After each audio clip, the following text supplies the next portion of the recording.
Un corps sans vie extirpé des eaux du fleuve Kienké à Kribi est celui d'un jeune homme âgé d'une vingtaine d'années. Les habitants du quartier Ndombe, au lieu dit Ebobissé, sous le choc, racontent.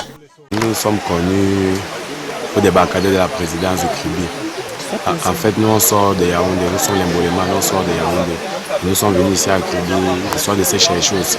Chaque jour qu'on rentre, on venait se laver ici à la Kienké. Après, c'est que l'avant partait manger pour dormir.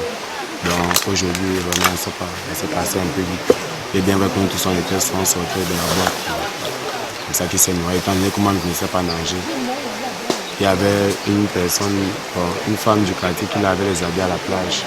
Qui interpellait de maman, est-ce que tu sais nager? Parce qu'il a envoyé les mains de détresse. Il demandait à la femme si elle sait nager, elle m'a dit que non, elle ne sait pas. Comme ça qu'elle courait à la maison, elle a appelé mon ami avec Kéres. Le temps d'appeler les gens pour revenir, c'était à faute. Ce décès par noyade n'est pas le premier du genre. En février 2024, 2 morts des suites de noyade avaient été enregistrés à la plage de Ngoé. Face au phénomène, certains habitués de l'eau ne manquent pas d'attirer l'attention des visiteurs. Quand vous ne maîtrisez pas l'eau, je ne trouve vraiment pas les mots. Il ne faudrait vraiment pas s'hasarder à venir à la rivière. Ne voyez pas les enfants du village.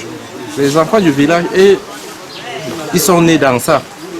Ils entrent dans l'eau. Vous les voyez, vous dites que c'est très facile la nage. Et en les voyant faire, vous allez dire que non, si les petits enfants comme ça nagent, ça veut dire que la nage est tellement facile.